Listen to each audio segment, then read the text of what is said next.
Düzeltiyormuş gibi yapın. Çok şükür.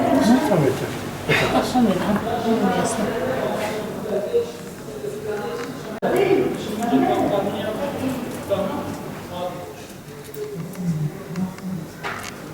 Deprem gecesi biz yatıyorduk. Gece zaten sarsılmayla uyandık. Ve pencereden evin penceresinden balkona çıkarken ben çıktım ve ikinci oğlum çıktı. Maalesef peşine üçüncümüz çıkarken duvar üstüne yıkılıyor, enkaz altından düşüyor. İkinci katın aldı beraber. İkinci kat aşağı iniyor beraber. Ve enkazda biz gece ya zaten elektrikler kestikti. Kar yağıyordu, yağmur, çamur derken çocuğu bulduk ama çıkaramadık. Maalesef köyleri çağırdık. Köylünün yardımıyla, Allah razı olsun herkesten, kendi çabalarımızla çıkardık hastayımızı. Ve bir 500 metre yollar olmadığı için, mesela heyelandan yollar hep gitmiş depremde. Biz kendi imkanlarımızla yola indirdik. Sonra aldık, arabaya attık. Kendi imkanlarımızla ilçeye, Kahta Devlet Hastanesi'ne getirdik. Ve orada 2 gün boyunca hastamız entübe olarak kalıyordu. Orada yeterli o bölümde doktor olmadığı için, teçhizat olmadığı için bizi yaptılar. Herhangi uygun bir yer beklediler.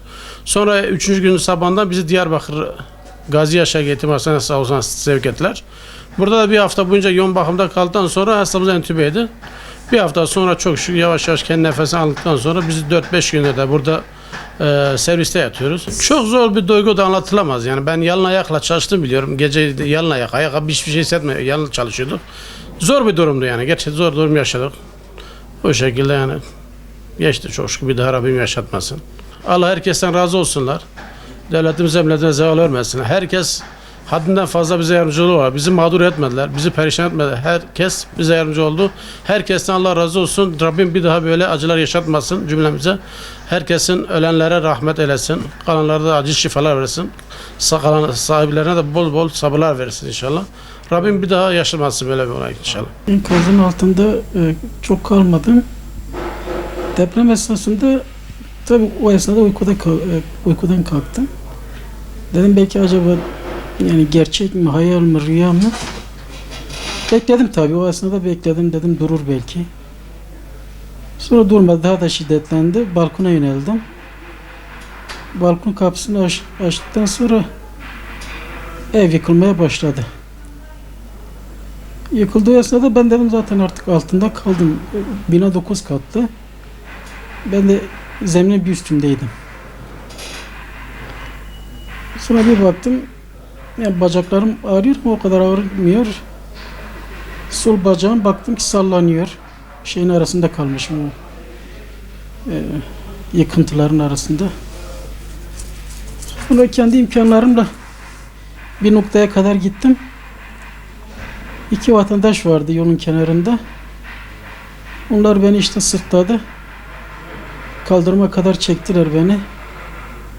Öyle yarım saat, 1 saat bekledim orada. Yarım saat bekledim bence. Sonra abim geldi.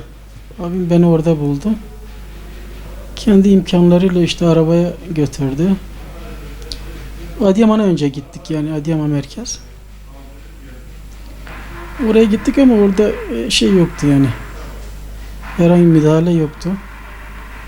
Oradan yine kendi imkanlarımızla Kahta'ya gittik. Kahta'da da 3 gün orada kaldım. Orada da sadece serum iğne yapıldı. Başka bir şey yapılamadı. Yani ameliyat falan yoktu. Sonra işte çarşamba akşam, perşembe gününe bağlayan gece bizi işte sevk ettiler. Buraya sevk ettiler. Perşembe sabah da zaten bizi ameliyat ettiler burada. İşte o günden beri buradayım. Tedavi devam ediyor şu an. Ne zaman çıkacağım da belli değil. 300'lerim vardı, eşim vardı. 3 kaybettim yani. Sadece ben tek kaldım. Tek kaldım ben şu an.